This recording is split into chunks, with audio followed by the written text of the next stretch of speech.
नमस्कार, आप देख रहे हैं एबीपी न्यूज। आपके साथ हूं मैं रुबिका लियाकत। इस वक्त मेरे सामने मौजूद हैं उत्तराखंड के नए नवेले सीएम, इतिहास रचकर बने सीएम, क्योंकि उत्तराखंड को 45 साल का युवा चेहरा इस वक्त लीड करने वाला है।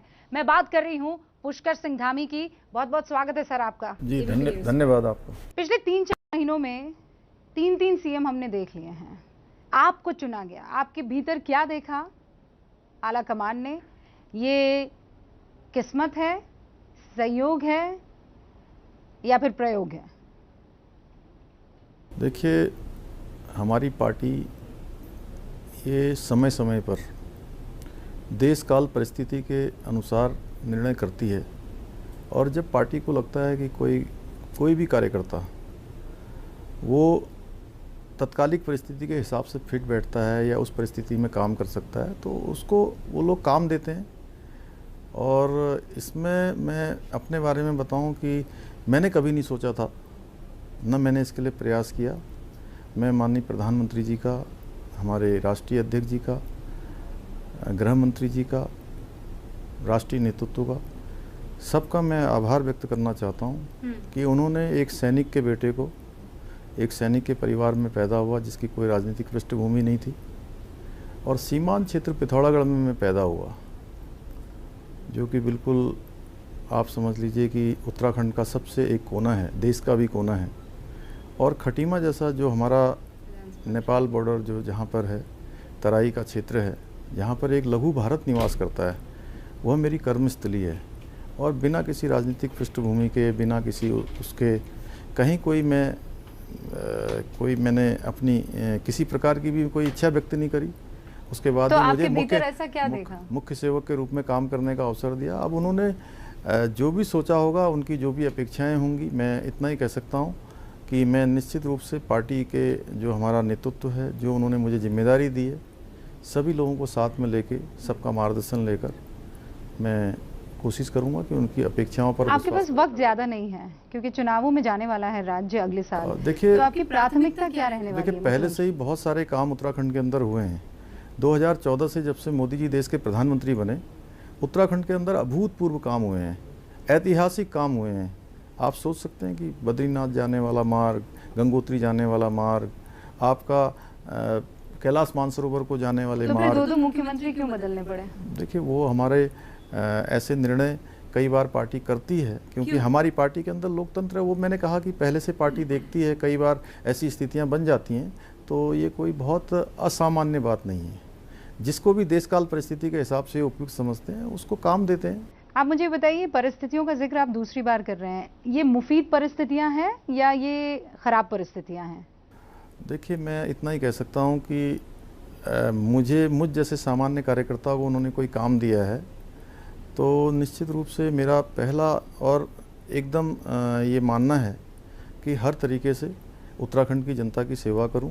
जो काम पिछले 4 सालों में शुरू हुए हैं, उन कामों को परिणति तक पहुंचाऊं, और जिनके शिलान्यास हुए हैं, यानी कि जो काम शुरू हुए हैं, उनको पूरा करवा के उनके लोकार्पण करें। आपको लगता है कि कुछ महीनों में ये काम हो जाएंगे? हाँ, निश्चित रूप से हम उसके लिए एक टारगेट प्रोग्राम बना रहे हैं। 2022 जीतेंगे कैसे? 2 आपके सामने मुख्य चैलेंज है। उत्तराखंड में आपके कामकाज को लेकर, आपके मतलब बीजेपी के कामकाज को, कार्यकाल को लेकर बहुत सारी आलोचनाएं हो रही हैं। दूसरा, पार्टी के अंदर बहुत लड़ाइयां चल रही है, यंग वर्सेस सीनियर बड़ा चल रहा है। नहीं, ऐसी कोई लड़ाई नहीं है। ये केवल आप यंग हैं। ये केवल देखिए, भारत नौजवान युवाओं का देश है, और कहीं किसी को कोई परेशानी नहीं है। केवल आप लोगों ने जो है इसको बना रखा है, ऐसा कुछ नहीं है। कहीं कोई लड़ाई दिखी कि आपको? सारे वरिष्ठ लोग हैं हमारे। लड़ाई दिखती कहाँ है? वो तो महसूस की जाती है। नहीं, कोई लड़ाई नहीं है, और मैं सभी का आशीर्वाद लेके आगे बढ़ेंगे हम। तो आप कह रहे हैं कि उन सबको साथ लेकर चलने का जिम्मा आपका है और आप पूरा निभाएंगे? निश्चित रूप से। सतपाल महाराज आपसे खुश हैं? हाँ, बिल्कुल। इस फैसले से वो खुश हैं? जी, सभी लोग खुश हैं। हरक सिंह रावत सब खुश हैं। कहीं कोई आशीर्वाद नहीं, सभी मंत्रिमंडल में है, सारे लोग अच्छा काम कर रहे हैं, सबके पास अच्छे अच्छे विभाग भी हैं, और सब लोग अच्छा करेंगे। सबके अनुभव का और सब लोगों का हम लोग मिलकर एक सरकार के रूप में, सरकार एक साझीदार के रूप में जनता के बीच में जाएगी। पहली प्राथमिकता आपकी क्या होगी? देखिए, पहली प्राथमिकताएं हमारी जो उत्तराखंड के अंदर मोदी जी के द्वारा जो बहुत सारे काम हुए हैं और जो काम चल रहे हैं, और अभी तो सबसे बड़ी चुनौती है हमारे पास की जो है हमारा जो वैक्सीनेशन का काम चल रहा है, और हम अगले 3 महीने में उत्तराखंड को पूरा का पूरा वैक्सीनेट करना चाहते हैं। पर आरोप तो ये लग रहे हैं कि वैक्सीन है ही नहीं, लग ही नहीं रही है। हमारे यहाँ 50% वैक्सीनेशन हो चुका है। अच्छा, तो आपको लगता है अगले 3 महीने में 50% हो जाएगा? हाँ, 50% हमारा पूरा लक्ष्य है कि हम अगले 3 महीने में पूर्ण वैक्सीनेट कर देंगे। अरविंद केजरीवाल भी उत्तराखंड में इस बार जोर आजमाइश करने वाले हैं आने वाले चुनावों में। पंजाब में उन्होंने 300 यूनिट बिजली फ्री का वादा कर लिया है, हो सकता है उत्तराखंड में भी यही दाव वो चले। आप ऐसा कोई वादा उत्तराखंड की जनता के साथ करना चाहेंगे बिजली को लेकर, या इस वादे को जो अरविंद केजरीवाल के हैं? कोई भी उत्तराखंड में आए हम उसका स्वागत करेंगे, क्योंकि मुझे अभी जिम्मेदारी मिली है। किसी के अच्छे सुझाव होंगे तो हम उसको अमल में लाएंगे, और उत्तराखंड के अंदर जो काम जरूरी होंगे हम अव्वल उसको पहले स्वयं ही करेंगे। पर ये सुझाव कहाँ है? ये तो उनका दाव होगा, 300 यूनिट। देखिए, कुछ लोगों का काम होता है केवल और केवल जो है चुनाव के लिए इस प्रकार के मुद्दों को लाना। हमारा केवल काम चुनाव नहीं है, हमारा काम है उत्तराखंड की जनता की सेवा करना और जो जरूरी है उत्तराखंड के लिए वो करना। तो ये आप कह रहे हैं कि चुनावी वादा हो सकता है, एक झूठा वादा? देखिए, उत्तराखंड की परिस्थितियाँ भिन्न हैं यहाँ से और वहाँ से। आप कह रहे हैं पंजाब से दिल्ली से उत्तराखंड अलग है? हाँ, बिल्कुल। तो मैं इस वाले पड़ोसी राज्य के पास आ जाता हूं। उत्तर प्रदेश में आप जानते हैं कांवड़ यात्रा को मंजूरी मिल चुकी है। आपके प्रदेश के डीजीपी कह रहे हैं कि वो यहाँ आने नहीं देंगे। आपने क्या सोचा है इस बारे में? देखिए, कांवड़ यात्रा हमारी आस्था और श्रद्धा का सब्जेक्ट है, और हम केवल इसमें होस्ट हैं। हमारे यहाँ पर उत्तर प्रदेश से भी लोग आएंगे, हरियाणा से भी आएंगे। मतलब आप आने देंगे? नहीं, जब भी आते हैं, यात्रा जब होती है तो आते हैं। और नहीं, पर अभी तो स्थिति और परिस्थिति बहुत अलग है ना, अभी कोरोना का नहीं। हमारे राज्य से पहले ही 30 जून को हमारी मंत्रिमंडल की जो बैठक हुई थी उसमें जो है कांवड़ यात्रा पर रोक लगाया हुआ है, और हमारा पहला लक्ष्य है कि जो है किसी भी तरीके से हमारा उद्देश्य है कि भाई कांवड़ यात्रा हो या कोई अन्य यात्रा हो, उस यात्रा के कारण से लोगों के जान माल को कोई खतरा न पहुंचे। और हम होस्ट हैं। देखिए, भगवान, ये आस्था और श्रद्धा का विषय है। भगवान को भी अच्छा नहीं लगेगा अगर किसी की जान जाएगी, तो निश्चित रूप से भगवान भी नहीं चाहेंगे कि जो है कि किसी की जान जाए। तो इसलिए उसमें जो अभी बैठक हुई है, अभी अधिकारी लेवल पर बैठक हुई है, उसको आगे उच्च स्तरीय बैठक करने की आवश्यकता पड़ेगी, उच्च स्तरीय बैठक करेंगे। और लेकिन हमारा सबसे पहला फोकस रहेगा कि किसी की जान माल को कोई खतरा ना। तो इसका मतलब ये है कि भीड़ नहीं आनी चाहिए, क्योंकि महाकुंभ जब हुआ था, हाँ, कोई 3 से 4 करोड़ लोग आने की संभावना है कांवड़ यात्रा। नहीं, हम ऐसा कोई जोखिम नहीं उठाएंगे। महाकुंभ जैसा कोई जोखिम नहीं उठाएंगे। आप ये कह रहे हैं कि जो पहले गलती हुई वो इस गलती आप उसे नहीं दोहराएंगे? नहीं, हमने कहा है कि अगर इस प्रकार की कोई परिस्थिति बनती है, स्थिति बनती है, तो हम उत्तर प्रदेश से, हरियाणा से और दिल्ली से सभी से बात करेंगे, क्योंकि सबका उद्देश्य ये होगा कि भाई लोगों को बचाया जाए, उनको सुरक्षित रखा जाए। उत्तर प्रदेश में आप जानते हैं कि जनसंख्या को लेकर एक नई नीति लेकर सरकार आ रही है। इनफैक्ट आज ही वो अमल में भी लाई जाएगी। आपके यहाँ पर ऐसी कोई नीति के बारे में आप सोचने वाले हैं? अभी देखिए, कुछ दिन इंतजार कीजिए, और जो अच्छी नीतियाँ होंगी उनको सबको अमल में लाएंगे। आप ही के पड़ोस के राज्य उत्तर प्रदेश की ही बात कर रही हूँ। धर्मांतरण को लेकर बहुत सारे बड़े बड़े खुलासे हो रहे हैं। क्या आपके राज्य में ऐसा कोई केस आपके सामने है धर्मांतरण को लेकर? हमारे यहाँ पर धर्मांतरण को लेकर पहले ही कानून आया हुआ है, और अगर कहीं उसको और सख्त बनाने की आवश्यकता होगी तो उसको सख्त बनाएंगे। आप कह रहे हैं कि उत्तर प्रदेश से आप बहुत सीखने को मिल सकता है आपको? नहीं, हमारे यहाँ पहले ही आया हुआ है धर्मांतरण पर कानून। ये नई सरकार जो 2017 में बनी थी उसने धर्मांतरण का कानून पास किया हुआ है। तो अक्सर बीजेपी जब इस तरीके के कानून और बीजेपी शासित राज्यों में आते हैं तो कहा जाता है कि ये पोलराइजिंग वाला मुद्दा है। नहीं, देखिए, हमारा उद्देश्य, हम सबके साथ न्याय की जो बात है वो सबके साथ न्याय करेंगे। हम तुष्टीकरण किसी का नहीं करेंगे। जो देश के लिए अच्छी नीतियां हैं, प्रदेश के लिए जो अच्छी नीतियां हैं, उनको अमल में लाएंगे। मुझे ये बताइए कि आप ये कह रहे हैं प्राथमिकता वैक्सीनेशन को है, आप ये कह रहे हैं कि कोरोना काल में आप बहुत संभल कर चलने वाले हैं, महाकुंभ जैसी गलती नहीं करने वाले हैं, और कौन कौन सी चीज़ें हैं जिनको आप ध्यान में रखने वाले हैं, क्योंकि परिस्थितियाँ बहुत अलग हैं? नहीं, मैंने कहा कि देखिए, जैसे आपको कोरोना के बारे में हमने बताया, तो ये अभी जो है हमारे लिए बहुत तात्कालिक विषय है और सबकी जान माल से जुड़ा हुआ विषय है। तो उस पर ध्यान देने के लिए हमने जो हमारे यहाँ के होटल हैं उनको हमने 50% जो है क्षमता के अनुरूप ही चलाने के निर्देश यहाँ जारी हो गए हैं। जो लोग मास्क नहीं लगाते हैं उन पर जुर्माना लगा रहे हैं, मास्क बांट रहे हैं, और जो उत्तराखंड के अंदर पर्यटक आ रहे हैं उनकी RT-PCR हमने ज़रूरी कर रखी है। तो ये हमारी प्राथमिकता तो बड़ा घपला सामने आया था मुख्यमंत्री जी, उस पर जांच चल रही है। दूसरा ये कि आप कह रहे हैं मास्क लगाकर घूमने की बात है। हम जानते हैं कि उत्तराखंड में लोग आना बहुत पसंद करते हैं। दिल्ली से वहाँ पर भीड़ जाती है। कैंपटी फॉल का मामला उठा था, स्वास्थ्य मंत्रालय की तरफ से जब प्रेस कॉन्फ्रेंस हुई तो बाकायदे तस्वीरें दिखाई गई थी। आप उसे लेकर क्या कर रहे हैं? नहीं, कैंपटी फॉल की हमने जांच करवाई थी, उसमें देखिए कोई बाहर के पर्यटक नहीं थे। वो चूँकि प्रदेश के अंदर रहने वाले लोग ही इतने इकट्ठे हो गए कि बहुत दिनों बाद वहाँ पर जो है इस प्रकार का एटमॉस्फेयर बना, तो उसको लेकर हम लोगों ने उसी दिन जो है नई गाइडलाइन जारी कर दी है।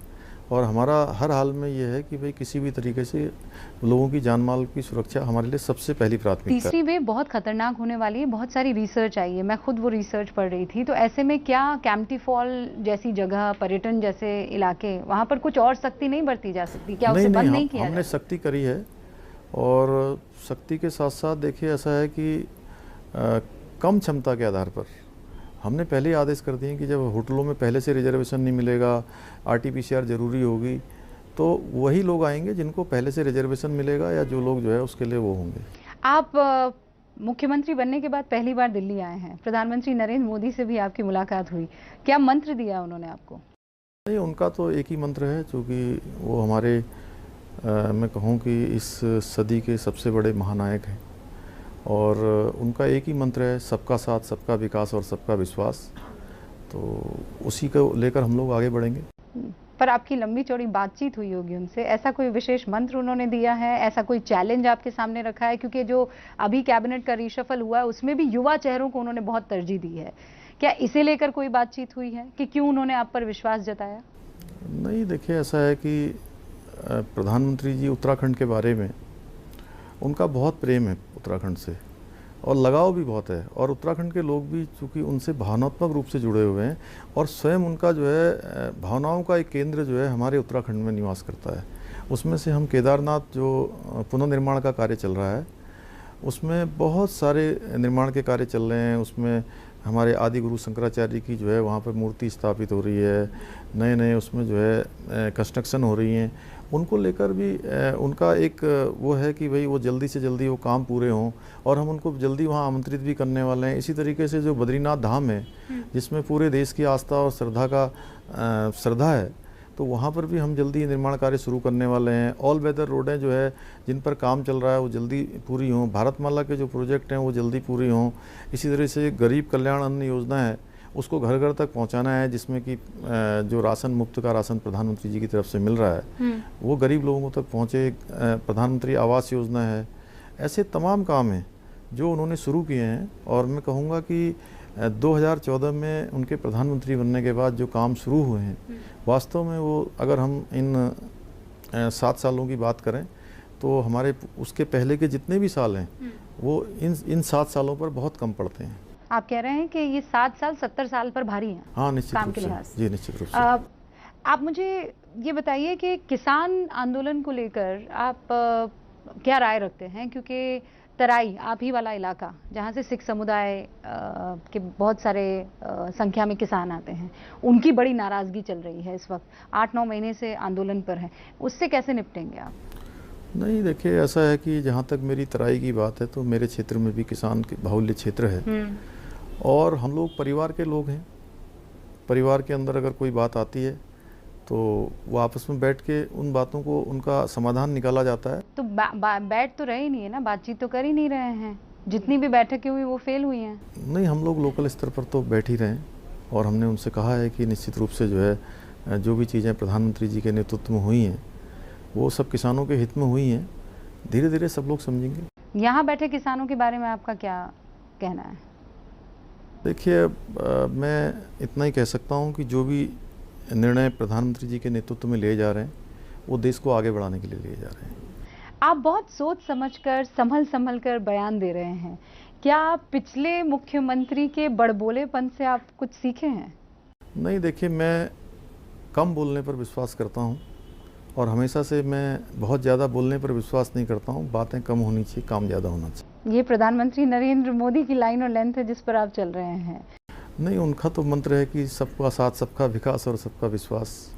वो तो हम लोगों ने एक ध्येय वाक्य के रूप में ग्रहण किया है, उसको आगे बढ़ाएंगे। राहुल गांधी लगातार आपकी सरकार पर यानी बीजेपी सरकार पर, केंद्र सरकार पर हमला कर रहे हैं। आप कह रहे हैं 50% उत्तराखंड में वैक्सीनेशन हो गया है, वो कह रहे हैं कि वैक्सीनेशन की कमी है, जुलाई आई वैक्सीन नहीं आई। क्या कहेंगे राहुल गांधी की लगातार हमलों पर?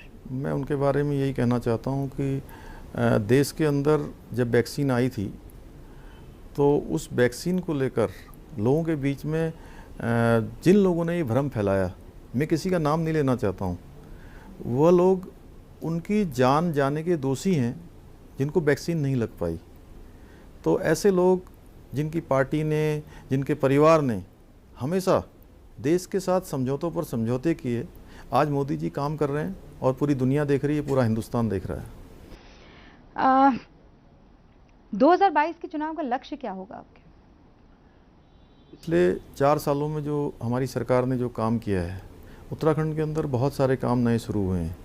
उन कामों को हम पूरा करेंगे, जनता के बीच में जाएंगे और जो हमारा शेष बचा हुआ कार्यकाल है उसमें हमारी सरकार जनता के बीच में केवल सरकार के रूप में नहीं बल्कि उत्तराखंड की जनता के साझीदार के रूप में उनके साथ खड़ी होगी। 20 सालों में 11 मुख्यमंत्री, क्या वजह है? छोड़िए, मैं 10 साल उनके छोड़ देती हूँ, आपकी पार्टी के 10 साल। उसके बारे में तो मैं बता चुका हूँ कि परिस्थितियाँ और जो है, मैं उन परिस्थितियों के बारे में समझना चाह रही हूँ। त्रिवेंद्र सिंह रावत फिर जाते हैं, तीरथ सिंह रावत फिर जाते हैं, फिर पुष्कर सिंह धामी, सभी ने बड़ा अच्छा काम किया है। तो फिर हटाया क्यों? ये अच्छा काम किया तो उनको और अच्छा काम मिलेगा। आप ये कह रहे हैं ये कम अच्छा काम है? नहीं, देखिए, मैंने कहा कि हमेशा कोई मुख्यमंत्री थोड़ी ना रहता है, हमेशा कोई किसी पद पर नहीं रहता। पर ऐसा क्यों है कि सिर्फ एक शख्स है जो 5 साल तक मुख्यमंत्री रहा? पहाड़ों की ऐसी क्या आबो हवा है कि 5 साल का कार्यकाल भी पूरा नहीं होता? नहीं, हमारा राज्य जो है हिंदुस्तान का सबसे सुंदर राज्य है और निश्चित रूप से जिसको भी मौका मिलेगा वो अच्छा काम करेगा। राज्य सुंदर है, कुर्सी इतनी सुंदर नहीं है। आपको जीत का सेहरा दिया गया है या ये कांटों का पथ है? मुझे जो है काम करने का अवसर प्रदान किया है और उनकी जो भी अपेक्षाएं हैं मेरी पार्टी की, उत्तराखंड की जनता की, मैं उसको प्राणों प्राण से पूरा करूंगा। बहुत बहुत शुक्रिया मुख्यमंत्री जी।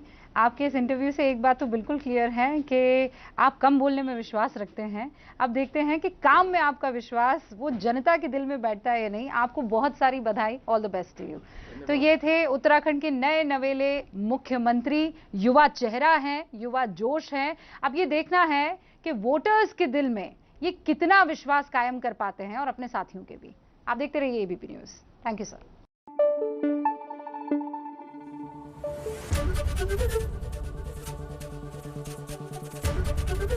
एबीपी न्यूज़ आपको रखे आगे।